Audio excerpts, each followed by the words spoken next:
राधे राधे। जय जय श्री राधे। आप सभी के हृदय विराजमान मेरे प्यारे प्रभु को प्रणाम। किशोरी राधे, किशोरी राधे, मेरो प्यारो नंदे लाल, किशोरी राधे। जय जय श्री राधे। बोलो वृंदावन धाम की जय, यमुने महारानी की जय। हमारी भक्तमाल की कथा के क्रम में जो मीरा बाईसा का चरित्र चल रहा है, उसमें आपने और हमने सुना कि मीरा जी के पति भोजराज जी का देहांत हो गया था और वो विकट घड़ी थी मीरा जी के सामने। सबसे बड़ी बात, जो एक अपना साथी था, जो एक सहयोगी था, जो मीरा की ढाल बनकर के खड़े थे, हर दुख में मीरा के साथ थे और मीरा के हर सुख की चिंता उन्हें अपने से ज़्यादा लगी रहती थी। एक तो वो चले गए और दूसरा सबसे बड़ा संकट मीरा पे ये था, कल बताया था कि सब के सब मीरा के पीछे पड़ गए कि जब तुम्हारा पति चला गया तो ये निशानियाँ रख कर क्या करोगी, छोड़ दो सारी निशानियाँ सब। और मीरा ने निशंक होकर के कहा कि मैं तो भगवान की हूँ, ये जो चूड़े चुनड़ी है ये भगवान का है। और मीरा ने नहीं छोड़ा और फिर ऐसी विकट घड़ी सारे के सारे सब के सब मीरा को दुखी, इतना दुखी किया मीरा को, पर मीरा भीतर से नहीं टूटी। और जो देवर थे रतन कंवर जी, वो आए और उन्होंने अपने पिताजी को सबको समझाया कि हमें सबको पता था कि मीरा बचपन से भगवान से प्रेम करती थी और मीरा ने भगवान से अपना विवाह पहले ही स्वीकार कर लिया था और ये सब आपको सब पता है। तो फिर मीरा के सामने इतना बड़ा संकट क्यों जिद की जा रही है मीरा के साथ, क्यों मीरा को तंग किया जा रहा है। और अपने भाई को जो वचन दिया था कि मीरा की ढाल बन के खड़ा रहूँगा, उन्होंने अपना वचन निभाया और मीरा को उस संकट से बचाया। अब तो मीरा बहुत दुखी रहने लग गई थी और मीरा का मन भी नहीं लगता, क्योंकि अब कोई न तो संभार करने वाला था और न जो घर के इतने ताने मारने वाले थे उनको कोई रोकने टोकने वाला भी नहीं था। और ऐसे जो दिन निकले मीरा के, मीरा ही जानती है कि कैसे उस समय जो भीतर की विकट घड़ी थी और बाहर भी इतना बड़ा विकट संकट मीरा के सामने खड़ा कर दिया, परंतु भगवान की अहेतु की कृपा मीरा पर रही और मीरा उस संकट से भी बाहर से तो नहीं उभरी, पर भीतर से थोड़ी मीरा संभल गई और मीरा फिर अपनी भक्ति में लग गई। परंतु अब मीरा का मन उस महल में नहीं लगता था, क्योंकि जब भी मीरा गिरधर गोपाल की पूजा करके जो प्रसाद भोजराज जी को देती थी, जो चंदन तिलक भोजराज जी को लगाती थी, उन्हें देखकर भोजराज जी की याद आती और अपने एक सखा को खोने का दुख उन्हें सताता रहता था। तो इसलिए मीरा जी अब महल में न रह करके उस सारे दिन अब तो अपने गिरधर गोपाल के जो श्याम कुंज मंदिर बना हुआ था उसी में रहने लगी थी और मीरा जी वहीं पर भजन गाया करती थी और वहीं पर रहती थी। और अब तो मीरा जी ने भगवान से इतनी प्रार्थना करी और कहा कि मेरे में ऐसा कोई गुण है भी नहीं कि जो मुझे कोई रखे, क्यों रखे मुझे, मैं हूँ ही ऐसी, तो आपके अलावा मेरा और कोई है भी नहीं, किसके यहाँ जाऊँ, किससे कहूँ। और जो दासियाँ पीहर से साथ में आई हुई थी वो मीरा की संभाल करती, मीरा का खाने पीने का ध्यान रखती और बाईसा ये प्रसाद पालो, बाईसा ये कर लो, कैसे तैसे करके मीरा को वो संभालती रहती थी। और मीरा ने आज भगवान के सामने एक तारा उठाया और अपने मन के पूरे भाव मीरा ने ठाकुर को कह सुनाया, क्योंकि हम और किसी से कहेंगे तो वो सुनेंगे ज़रूर, परंतु मजाक ही उड़ाएंगे। एक भगवान ही है अपना, जिसको हम जो भी कहेंगे वो सुनेंगे भी और हमारा संकट भी दूर करेंगे। तो मीरा ने भी आज भगवान के सामने बैठ करके भगवान से ही प्रार्थना करी, हो परम बंधु तुम पतितों के, तुम दीनों के रखवारे हो, जिसका अपना कोई न रहा तुम उसके निज घरवारे हो, जो होकर सब जग में निराश, जो सबसे दुत्कारा जाकर आता जो शरण तुम्हारी है, कहीं नहीं आश्रय पाकर तुम्हारे ही हृदय में आश्रय पाता है। तुम उसको पाप ता भरकर हर्षित हो गले लगा लेते हो, तुम उसको अभय दान देकर अति पावन कर अपना लेते हो। तुम सबके सुहृद अहेतु हो, तुम सबके अंतर्यामी हो, तुम सबके नित्य आत्मा हो, तुम सबके सच्चे स्वामी हो। जो तुम पर है निर्भर करता, जो तुम पर न्यौछावर होता, वह छूट सभी जंजालों से, है सुख की नींद सदा सोता। हम दीन तुम्हारे द्वार खड़े, हम पतित तुम्हारे पांव पड़े, हम घृणित तुम्हारे साथ लड़े, हम पापी अपनी आन लड़े। हम कहाँ जाएं, है कौन यहाँ जो हमको अपना आश्रय दे, है कौन कलमुहा, हमको रख कलंक का टीका अपने सिर पे ले। ऐसे तो एक तुम्हें दिखे जो सबके हृदय में मिलते हो। बीती बातों को याद न कर जो सबको गोद खिलाते हो। करके विश्वास विरत पर जो आशा करके आ जाता है, वह चाहे महापातक ही हो, वह गोद तुम्हारी पाता है। तुम नहीं उसे लौटाते हो, फिर दुखालय हो सागर में। वह शांति सनातन पाता है, मिल करके तुम नट नागर में। हम भी करके विश्वास इसी आस पर चरण शरण आए हैं। हम निश्चय तुमको पाएंगे, चाहे जो कुछ भी हो जाए। मीरा ने अपना सारा भाव गिरधर गोपाल के सामने रख दिया।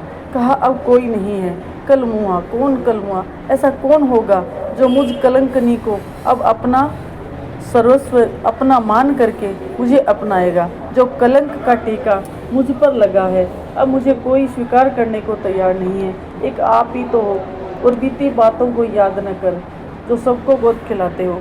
आप संसार में आकर एक पत्नी का, एक बहू का जो कर्तव्य होता है वो मैं नहीं निभा पाई।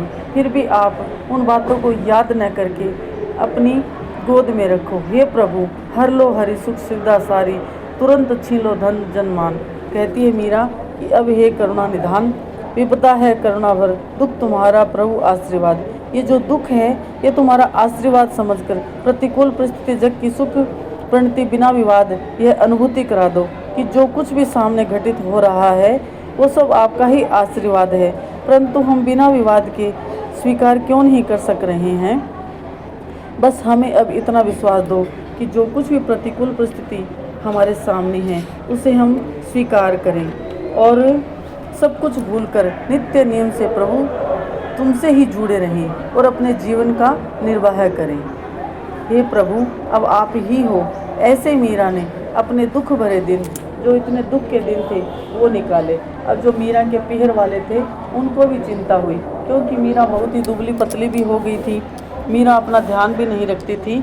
तो एक बार सबने मन में विचार किया कि चलो मीरा को लिवा लाते हैं, थोड़े दिन पीहर में रहेगी, ये दुख भूल जाएगी। और अब आजकल क्योंकि जो दासियाँ थी उन्होंने कहलावा भेज दिया था मीरा के पीहर में कि आजकल मीरा को सब बहुत ताने देते हैं और मीरा अपना ध्यान भी नहीं रखती है, और मीरा आजकल भाव प्रदेश में ही ज़्यादा रहने लगी है। और कहते हैं मीरा ने बस अब तो मीरा खुली आंखों से भी सपना देखती। देखा स्वपन मीरा हो गई दुखित अतिशय तत्काल। सुना रहे माधव, हे माधव। मीरा बहुत दुखी हो गई है और मन में वो कह रही है कि अगर मैं उनको भूल जाऊं तो शायद वो भी सुखी हो जाएंगे। भगवान के लिए कह रही हैं। और मीरा बहुत व्याकुल, ऐसी व्याकुल कि जो सहेलियाँ थी उनसे मीरा का दुख देखा नहीं जाता था। और फिर पीहर वाले आते हैं और मीरा को थोड़े दिन के लिए अपने साथ लिवा ले जाते हैं और वहाँ जाकर के मीरा का बहुत ध्यान रखा जाता है। परंतु मीरा इतनी दुखी, और माँ तो पहले ही जा चुकी थी। जो मीरा के पिताजी थे उनको अपनी बेटी का दुख सहन ही नहीं हो रहा था और उन्होंने मन में विचार किया कि मीरा को कुछ न कुछ तो हो गया है। मीरा इतनी दुखी कैसे हो गई? हो सकता है मीरा की कोई बीमारी हो गई है। और मीरा के पिताजी ने बाबुल वैद बुलाइयो और पकड़ दिखाई मारे नब्ज। और मीरा हंस करके बैद जी से कहती है कि वैद जी घर जाओ आप रहे, दर्द कलेजे माए। और मीरा जी कहती है कि आपको जो मेरे कलेजे का दर्द है वो नहीं दिखेगा। तो बैद जी ने कहा कि मैं क्या कर सकता हूँ मीरा तुम्हारे लिए, क्योंकि तुम भी मेरी अपनी हो, बचपन से मैं तुम्हें जानता हूँ और आपके पिताजी भी तो मेरे अपने हैं। तो मीरा जी ने कहा कि मेरे जो दुख है, मेरा जो दुख है, मेरी जो पीड़ है, वो तो जिसने पीड़ दी है वही अब मेरी पीड़ मिटा सकता है, वही मेरा दुख दूर कर सकता है। तो कहा कि जब श्याम सुंदर अगर वैद्य बन करके आ जावे तभी मेरी ये उदासी, तभी ये मेरी पीड़ा दूर हो सकती है। और मीरा फिर रोने लग जाती है और माधव से बहुत पुकार करती है कि हे गिरधर, हे गोपाल, अब आपके बिना रहा ही नहीं जाता है। और मीरा एक तारा लेकर कहती है, जय मैं ऐसो जानती, प्रीत करया दुख होए, नगर ढिलोरो पीटती, कोई न करियो प्रीत। और शाम घन कब बरसोगे आए, कब अमिलन संताप मिटेगो, विरह विघादन असाए, कब मम्मम मयूर नाचेगो और आनंद न समाए, कब चित चातक चही की उठेगो, शाम स्वाति जल पाए। श्याम मिलन बिनु कुछ नहीं भावे, कछु नहीं मोह सुहावे। श्याम मिलन रस ही सांचो, रस जीवन में सरसाए। हे गोवर्धन धारी, अब कब आप आओगे और कब जो प्रेम का नेह बरसाओगे। ब्रज सम्मेरो यह कठोर कहा कि हे प्रभु, आप इतने कठोर कैसे हो गए? क्या मेरा दुख आपको दिखता नहीं है? और मीरा दिन भर भजन में ही लगी रहती। श्याम होई तुम बिन कुछ न सुहाए, जब ते तुम तजी ब्रज गए हो। मीरा अपने भाव में रहती और याद करती, कहती कि एक बार मिलन हुआ और आप चले गए और अब वापस आए ही नहीं हो, तो मत तरसाओ जी मन मोहन नंदलाल, दया कर दर्श दिखाओ जी। श्याम माने अब मत तरसाओ जी, व्याकुल आज आपकी मीरा, माधव आओ जी। तब दर्शन लगी दूषित दृग सो, सुधा पिलाओ जी।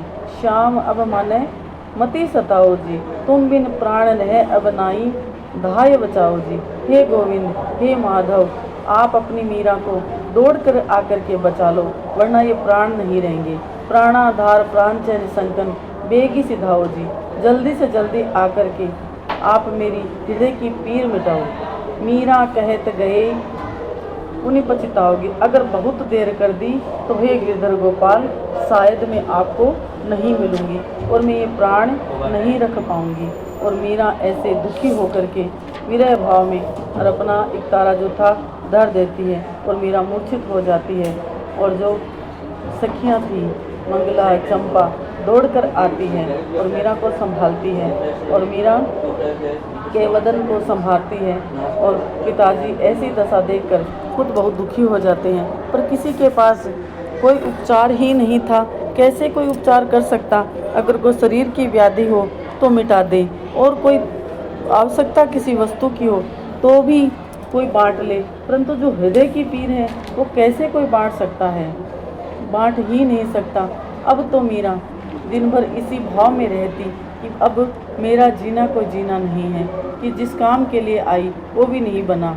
मेरी माँ ने विवाह किया, मैं वहाँ भी किसी को सुखी नहीं कर पाई, तो हे श्याम सुंदर, अब ये शरीर ये किसी काम का नहीं है। इस संसार में आकर मैंने किसी को सुखी नहीं किया। मैं कैसी हूँ, परंतु हे गिरधर मैं आपकी हूँ। हे गोविंद, हे माधव, गोविंद चले आओ, गोपाल चले आओ, हे मुरलीधर माधव, नंदलाल चले आओ। सुनते हैं राधावर भगतों की सुनते हो, सुनते हैं राधावर भगतों की सुनते हो। या तुम चले आओ, या मुझको बुला लेना, या तुम चले आओ, या मुझको बुला लेना। अब मीरा का कहीं मन नहीं लगा और मीरा जाकर के उसी अपना जो सुंदर सी निकुंज थी उसमें जाकर के बैठ जाती है और पुरानी यादों में मीरा खो जाती है। कैसे ताई जी दौड़ कर आती, अरे मीरा, अरे पगली, अरे बावरी, कब से बैठी है तू? चल देख कितना बढ़िया तेरी पसंद का कुछ खाने को बनाया है, प्रसाद पाले खा ले। आज कौन मीरा को ये कहे? और मीरा अपनी माँ को याद करके, ताई को याद करके आंसू बहाती है। और फिर जब मीरा भाव प्रदेश में थी तभी मंगला आती है कि चलो चलो पिताजी आ गए हैं, आपको भोजन पे बुला रही हैं। मुझसे करके प्रेम चाहता जो उसका बदला पाना, वह भी सुकृति पुण्य जंजी से मुझको फलदाता जाना। मीरा ने कहा कि प्रेम करके अगर बदले में मैंने प्रेम चाहा तो ये मैंने क्या किया? सबसे ऊंची प्रेम सगाई। जो निष्काम प्रेम करता है वो बदला नहीं चाहता। परंतु हे नाथ, हे गोविंद, हे माधव, मैं करूं तो क्या करूं? अब आपके बिना एक पल भी चैन नहीं है और मन भी मेरा नहीं लगता है। मेरे प्रति क्यों प्यार उसे है, पता नहीं कैसे इतना।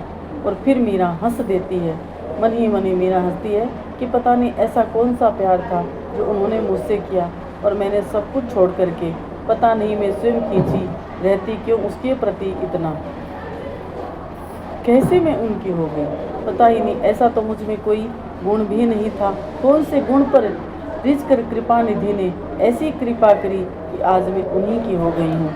और दासियाँ आती हैं और मीरा को लेवा ले जाती है और पिताजी मीरा से बतियाते हैं, अरे मीरा कहाँ थी, कितनी देर लगा दी, अरे देख भोजन का समय हो गया, भोजन पाले, तेरे गिरधर गोपाल को भी प्रसाद भोग लगा दिया गया है, अब तो भी प्रसाद पाले। और मीरा हूँ हाँ करके कुछ नहीं बोलती है और मीरा बैठ जाती है। और पिताजी और सब मीरा को हंसाने की चेष्टा करते हैं और मीरा उन सब का मन रखने के लिए हंस भी देती है। तो आज हमारी मीरा जी का जो चरित्र है यहीं तक। कल हम फिर से मीरा के देश चलेंगे, हम मेड़ता चलेंगे मीरा के साथ साथ और वहाँ पर देखते हैं कि मीरा कैसे, मीरा के जो पिताजी थे वो कहते हैं कि जाओ मीरा को थोड़ा सा बाहर लेकर के जाओ। और मीरा बाहर जाती है और सब सखियाँ बाहर लेकर के भी जाती है, परंतु सब खेलने लग जाती है। कोई झूले पे खेल रही है, कोई बगीचे में घूमर रम रही है, परंतु मीरा का मन तो कहीं भी नहीं है। तो कल हम मीरा के साथ बगीचे में चलेंगे घूमर खेलने।